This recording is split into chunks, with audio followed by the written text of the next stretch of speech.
Great morning, world. Great morning, friends. This is your boy, Dr. JC Dornick. Welcome to another edition of the Make Sense with Dr. JC podcast, and specifically our weekly live edition called Make Sense Mondays.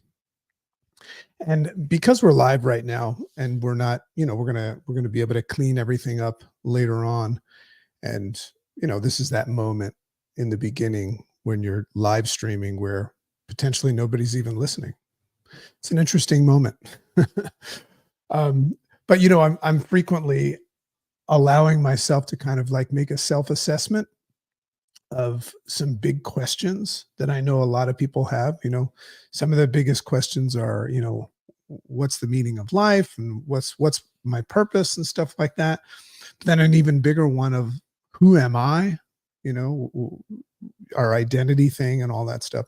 So I'm constantly allowing myself in these conversations that I've been doing for years and years and years as kind of exposure therapy, just allowing myself to always evaluate my intentions and my goals and things like that. And what I very, very much enjoy and embrace and feel extremely fortunate and blessed about is just potential. The opportunity to take something like I'm about to do and share it with other people. So I just wanted to drop that with you today because I think a lot of human beings have creative genius in them that they keep to themselves. Maybe they're worried about what other people will think. Who knows what other people are going to think? But just imagine what would happen if you lived out loud a little bit more and shared some of your stuff and not have to call it content, not have to call it, good or bad, but just shared it, just putting it out into the ether just to see what would happen. Just imagine how fulfilling that would be as I receive every now and then to find out that what you said was exactly what somebody needed to hear, or perhaps that it helped them enjoy a better day or get through a tough day. So that's just my open invitation to stop thinking about things and start talking about those things, right? Detach from what will happen as a result of it. So great morning, everyone. Today on the Make Sense podcast, Make Sense Mondays, we're going to be making sense of empathy. And one of my favorite topics. Why? Because it's one of the things that I've always struggled with the most is being empathetic. It's one thing to understand what empathy is and acknowledge its importance, but it's another to actually execute and practice it. So I love this. So I call this episode, this Rise Up, I call it empathy, the hardest yet most valuable language to learn. I love that conversation that we have. I have a 14-year-old daughter now. We're French, so my kids pretty much all take French. But we very often ask a question at the dinner table, what's the hardest language to learn? So I don't know what you would say, but very often people say Mandarin or, some sort of, dialect from, a completely different realm of the world. And what's interesting as an American is very often you hear people from other parts of the world say American is the hardest language. I'm not talking about those kind of languages, but I'm talking about a language that works in the same, and that is, I guess you could call it the language of love, language of compassion, but that would be the language of empathy. And it's a topic that I love talking about, but has become extremely relevant as a result of my wife and I embarking on this new adventure where we're hosting these relationship retreats, these couples retreats. We call it the Sati experience, SATI experience.com. And we recently had one and I want to share with you some takeaways just so you can really have access. I don't know what you'll do with it, but have access to something magical that we saw take place. So that's my intention today, is to take something magical that I saw take place that I know is going to change my life and the lives of so many others and share it with you. So I'll say great morning to some of our friends. So great morning, Chris Cushing. Good to see you, my friend. Great morning, Susan Cox. Great morning, everybody. Great morning, even to that person that's looking but not touching, or watching this as a recording. So the Make Sense podcast is something that comes, 1 to 3 times a week. So that's Make Sense with Dr. JC Dornick podcast, and that's the cleaned up, edited version.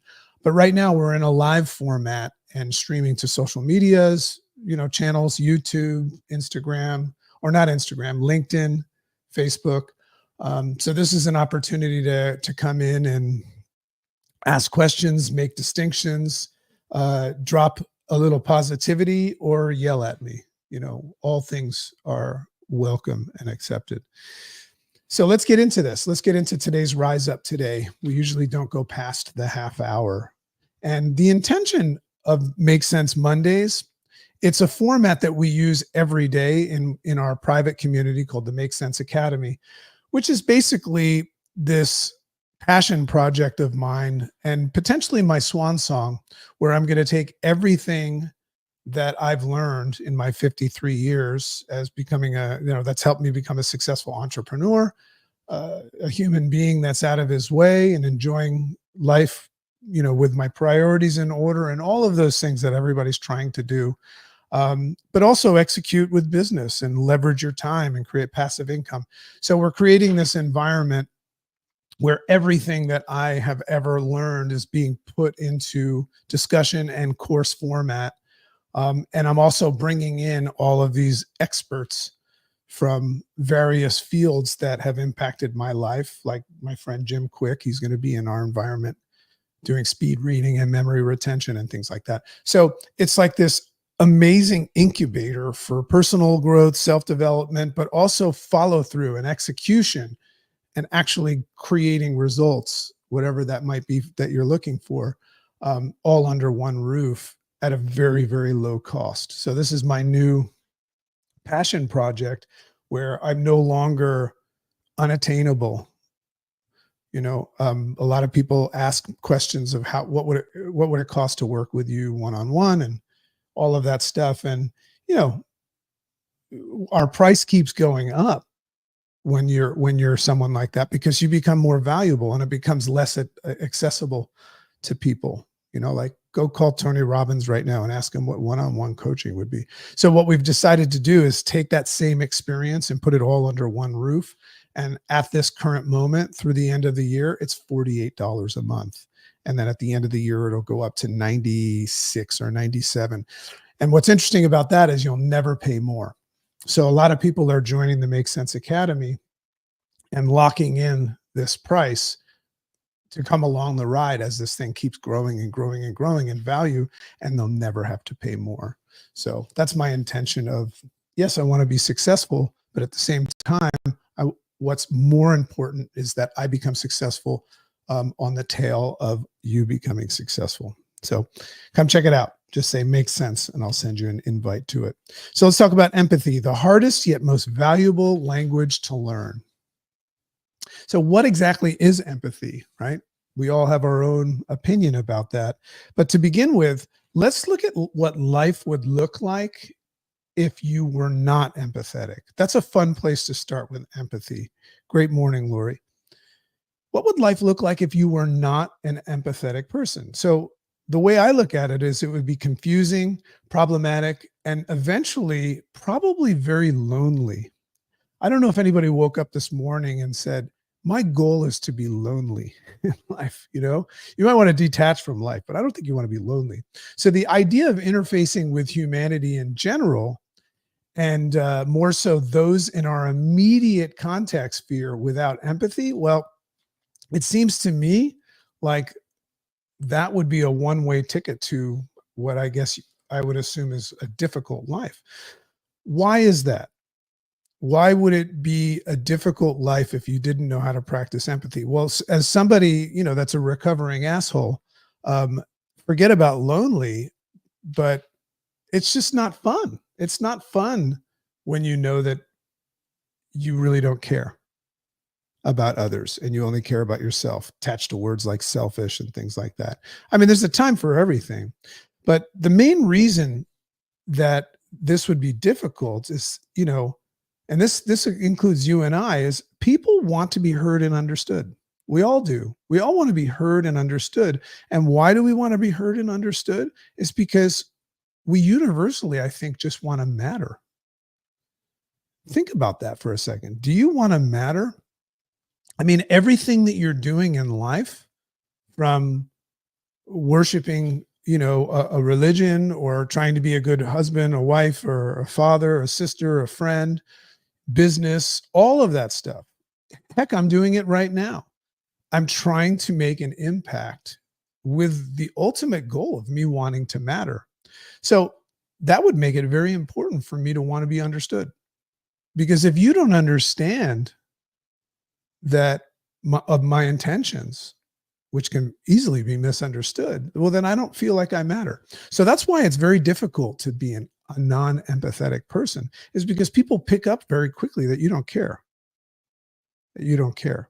So in relationships, this plays big. So during our maiden voyage of this concept that I spoke about, for healthy couples and healthy relationships that want to take things to the next level, we call it the sati experience.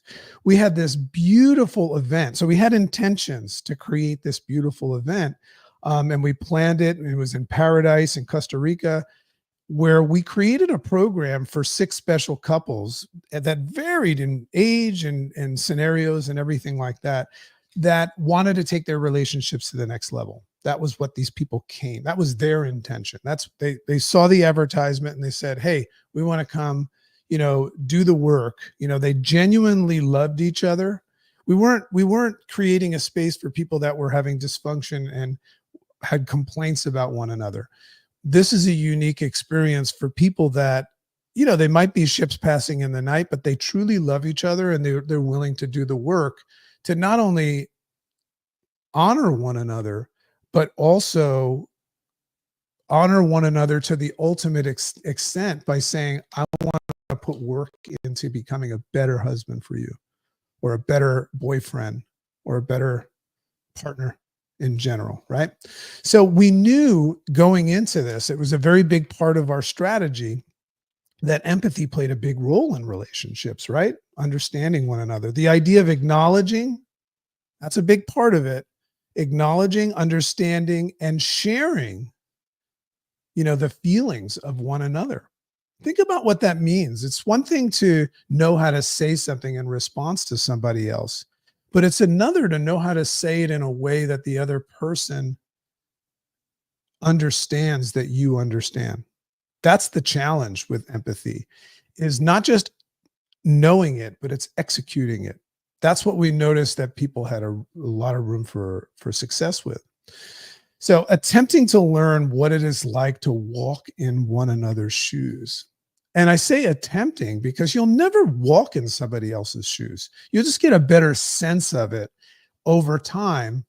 And every now and then your partner will evaluate your response as one that understands them. So we were set. We were, this is what we were creating this event based on this, but we didn't know how deep it was going to go. So we also knew the importance of understanding one another's uniquenesses, and bringing to the surface those differences, was a very, very big part of this process.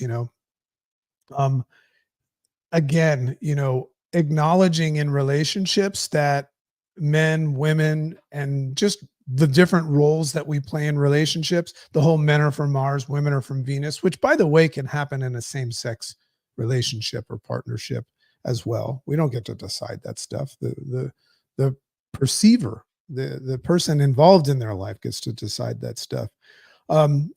We just understand how challenging it can be, because you've got 2 people that come from different worlds, different experiences, different programming, right? From their mother, father, teacher, preacher, trying to understand one another.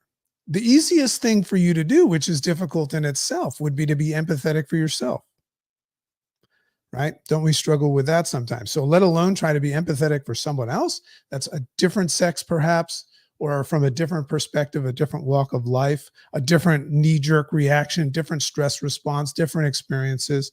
Very, very challenging. So I wrote this down. I said, you know, the perfect scenario would be if Mars, you know, dated Venus and completed each other by creating one universal planet called love. Right. So we intended to guide our attendees through a series of exercises to take and to help them fully embrace one another for who they were and find gratitude for one another's authentic selves. Think about what that means in the realm of empathy. By the way, for those of you that are business and finance focused right now, it works there too, right? Think about this. If you're in a business sense right now and you're looking to drive income and things like that, it's all going to be based on your, even sales, it's going to be based on you matching your product and service with the wants and needs of somebody. Now, some of you learn how to manipulate that. I'm not really talking about that. I'm saying if you really acknowledge and understand to the point where the person you're talking to knows this, we talk about this in our private community coming in the Make Sense Business Academy. There's a whole course called Communication Breakdown. If I know that you understand me and my needs, then when you make a suggestion of what it is that you could do to help me, there's a way bigger chance that I would be interested in it. Make sense? So back to relationships. We were there to guide them through these exercises to embrace, you know, one another for who they were. But like I said, find gratitude for each other's authentic selves. Find a way to appreciate the differences. That's a big part of it. So, you know, we didn't really know going into this, it was our maiden voyage, to what extent this was important and how powerful it was, right? So empathy organically became the emphasis. So we were very open and curious people, my wife and I, meaning we didn't go there with this intention of telling people what to do. We allowed ourselves to remain open and curious to see what else might transpire to make it better.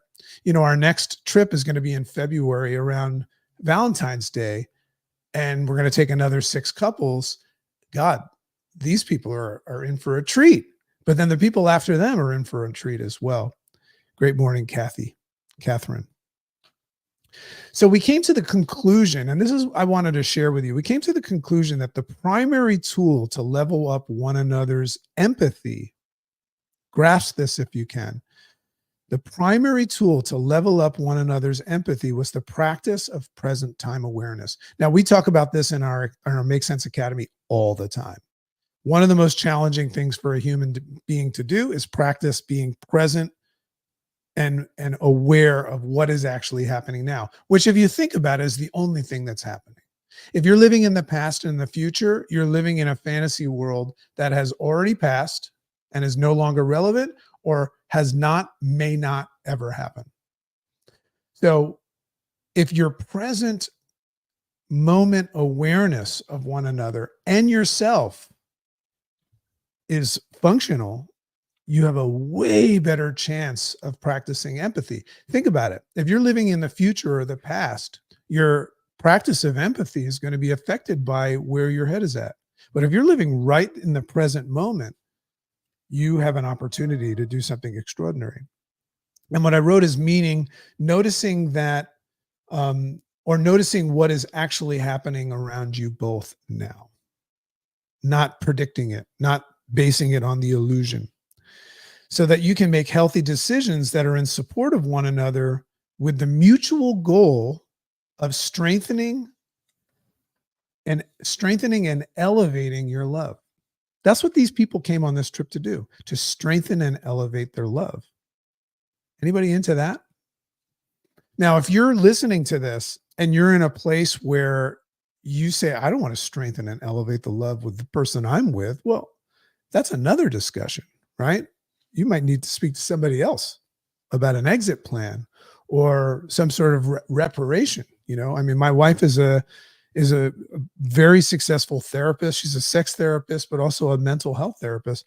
She's very often having people that are in dysfunction coming to her, and she's helping them, she's guiding them to the potential of repair, but that's not what our trip was for. So we want to elevate the love, to learn to not just respond, but have empathetic responses. I got to tell you, very often I think that I'm responding the right way to my wife, or even to my clients, to my friends, my family. And for some reason, the feedback that I get from them is that I don't know what the hell I'm doing. So I've got a lot of work to do with this too, but I'm just a little bit ahead of everybody else. So, or not everybody else, but some. So a response that proves your understanding and acknowledgement for one another's unique wants, needs, and desires. But first, we have to learn how to practice awareness. Now, what was cool about this is I kind of knew this. Great morning, Colleen. Colleen says, yes, one of the biggest eye openers for me was realizing that I was living in a fantasy mode. Yeah, very conscious person, this Colleen, and not reality. I don't know if there's such a thing as reality, right? Because we can take our fantasy, Colleen, and make it reality, can't we? Right? Chew on that one for a second. You can spit it out, but chew on it. Living in the past and the future and not present time awareness. What's interesting about these kind of comments that I love is in the moment that we're doing something, like it's easy for us to right now look and say, oh, can't live in the future. I can't live in the past. I should live in the present moment. But remember, the moment that you're living, you think you're living your life. The illusion of living in the future or the past for you at that moment seems like the present moment. It's what's happening right now. It's where your mind's at. So what we teach, and that's why it perfectly led into my work with the interface response system, the IRS, which by the way is just a 4-step process. Everybody that comes into the Make Sense Academy, that's their first step, is they take the interface response system just to learn the language and learn this practice of being present time aware and conscious. And from that place, once you have those tools to change the way, to execute on changing the way you look at things so the things you look at change, anything's possible from there if you're willing to do the work. So it's a 4-step process, this interface response system. First, to become aware of yourself and the way your brain works and why it's working the way it works. So that's perceive. The second one is the validation of saying, hey, what I'm thinking might not be what I want to think. It might be what I'm taught to think. So I pause it. That's step 2. And then that's cognitive distancing. And we say, which means haven't made up my mind. And then from that space, unpersuaded, instigated and persuaded by your program mind, you can assess things from a conscious place and check things out from different vantage points, including your partner's, and then make a healthy response that's in connection and support with your goals and dreams. But at the same time, you could also play in that playground within the illusion as well. But it perfectly lended a space to teach these couples the interface response system, to arm and equip them with the tools to practice awareness. Once again, awareness, like empathy, is something that you could explain to me and show me you understand it, but very different to execute and apply it, especially in relationships when there's emotions and thoughts and feelings associated with it. So first, we taught people to acknowledge that their minds have been programmed for the most part. And I'm not saying that's good or bad, but your mother, father, teacher, preacher, and your life experience have created your perspective. And your perspective has jaded and influenced the way you look at things, your perception, followed by learning that about your partner as well. Have you ever taken the time to really assess why you are the way you are? Not from a place of blame, and then take the time to ask your partner as well. So we started to realize that the possibilities of where you could take your love. Selfishly, we were also looking at our own relationship, my wife and I, Mika, chicken. And what we realized is that there's no ceiling. As my friend Jim Quick would say, it was limitless. There's no limit to how strong a couple's love could be. And we also started to acknowledge that there needs to be some sort of a governor, some sort of a controlling factor, because you could also become over the top in love and do nothing but love, which sounds great, but there's so many factors in this. But what we were excited to learn, and these people experienced it as well. A lot of people were saying they want to come back once a year because they realized that they just opened, in a good way, a Pandora's box. And that Pandora's box is releasing love. So we came up with some fun questions organically in one of the exercises, and I want to share some of them with you. Um, to help one another better understand one another. So if you're in a relationship right now, this would be a fun thing for you to ask your partner. And it would be fully intended on you trying to get a better grasp on the way they look at things. And then they could ask you the questions as well, and therefore get a better understanding of one another, creating the dance floor for empathy. So here they are. You could ask your partner, tell me about a part of your day today when you felt sad or depressed. We don't ask that question. How about this one? Tell me about a part of your day today when you felt elated and excited. And naturally, once they share that, you could say, what about that made you depressed? What about that? Right? And just get a better understanding, not trying to look for commonalities, although there will be some, but get a better understanding of their perspective so that you have a better understanding of what's going on. So tell me about a part of your day where you felt confident, where you felt loved, where you felt disrespected, where you felt respected. So those are some fun. We had a exercise like that, and the feedback that we got from that was that these people that knew each other so well realized they didn't know a lot of things about one another, and it was just enlightening. And there were so many aha moments by this practice of empathy where people said, holy cow, if I knew that, I wouldn't be doing this. I would choose a different path, right? I wouldn't talk so much. I would just listen because I realize you just like to be heard. That's a way that you feel loved and respected, right? So that was a lot of fun to watch. A lot of hugging, probably a lot of other stuff going on at night, but we weren't privy to that. Anyway, so this exercise that I just shared with you unveiled something very, very unique about the practice of empathy, and that is this. And this is a very important grasp as we close out. The definition of empathy was universal in definition. However, its application, which I said is the tough part, was extremely unique to each individual. It was subjective for each individual. So what that means is if you feel like an empathetic person, it doesn't mean it'll come across that way to someone else if you don't understand them.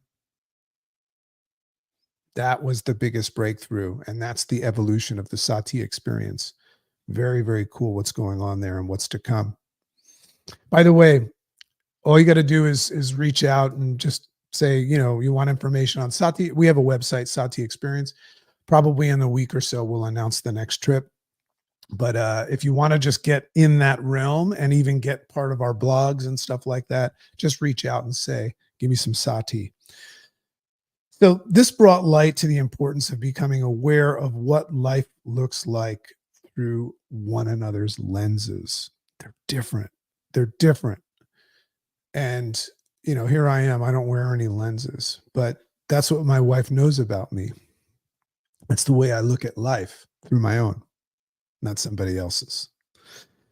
Anyway, our next trip, as I said, is going to be set for February around Valentine's Day. Very, very cool. Not Saki. No, but I can see where your mind is at. Sati, S-A-T-I. Very cute. So our next trip is set for February, and we'll be opening registration soon. We can't wait for this process, to take place because it's already evolved. And we feel, and this is just what we feel, doesn't have to be what anybody else feels. In fact, every time you listen to me talk, I welcome you to just forget about everything that I said and just go your own way. But if something I said was interesting or made you go, and made you enter a space of saying, maybe I don't know everything. Maybe there is room for work. Um, that's wonderful. That's wonderful. That's what's called an open and curious mind and heart. And you would love the Make Sense Academy. So reach out and check that out. But what the world needs most, we feel, is love. There's more love. There's a lot of things that we think are important that if you think they're important, they're important. But in comparison to love and the power that it brings, and you have to be ready for that, right? This we have a lot of we're in the top 1% of this podcast right now, and we have a lot of diversity in it. For the most part, people are open and curious, but some people will pass this up and say, stupid. And that's just because they're not ready. They're focused, right? And they're driven in a certain direction.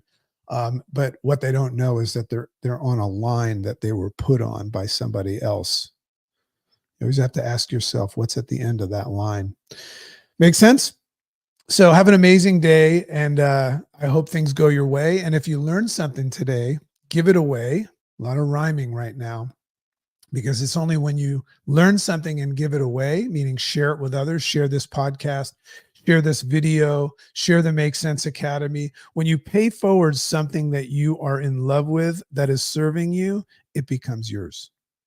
It becomes yours. So I want you to make an evaluation whenever you meet somebody like me that spends all of his time teaching other people his things. It's a completely selfish act on my part where it's helping me make it my own. So if you learn something today, give it away. That's how it's going to stay. And we'd love to have you, by the way, in our group, in our family, if you're ready. Love and appreciate you. Have an amazing day. And for those of you in the Make Sense Academy, we will see you tomorrow morning. Bye-bye.